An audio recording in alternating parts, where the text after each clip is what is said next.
இன்று நம்ம பார்க்க போறது சிம்பிளா சுவையாக இருக்கிற சிக்கன் ஸ்டிர் ஃப்ரை. இந்த ரெசிபி செய்வதற்கு ஈஸி. 10 நிமிஷம் சமையல் ரெடி.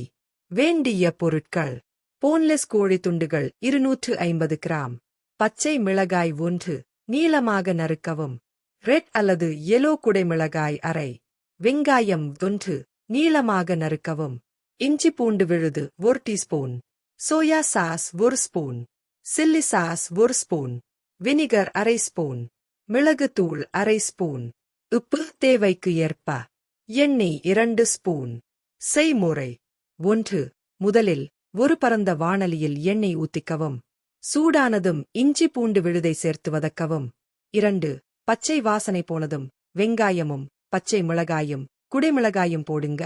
ஹாய் பிளேம்ல 2 நிமிஷம் வதக்கி விடுங்கள். 3. இப்போ சிக்கன் துண்டுகளை சேர்க்கலாம். அத்துடன் உப்பு மிளகு தூள் சேர்க்கவும். 4. சிக்கன் வெந்து வரும் வரை 6-7 நிமிஷம் நன்றாக கிளறிக்கொள்ளவும். 5. இப்போ soya sauce, chilli sauce, vinegar எல்லாம் சேர்த்து ஹாய் பிளேம்ல 1 நிமிஷம் கிளறுங்க. அவ்வளோதான், சூப்பரா வாசனை வரும் சிக்கன் ஸ்டிர் ஃப்ரை ரெடி. உங்களுக்கு காரசாரமா வேணும்னா மிளகாய் விதைகளை சேர்த்துக்கலாம் அல்லது எக்ஸ்ட்ரா பச்சை மிளகாய் சேர்த்துக்கலாம். ஆயில் குறைவா ஊத்தி செய்வதாக இருந்தால் நான்ஸ்டிக் பேனை உபயோகிக்கலாம். சாதத்தோட சேர்த்துக்கலாம், சப்பாத்தியோட சேர்த்துக்கலாம், இல்லையென்றால் ஸ்னேக்காக கூட சாப்பிடலாம்.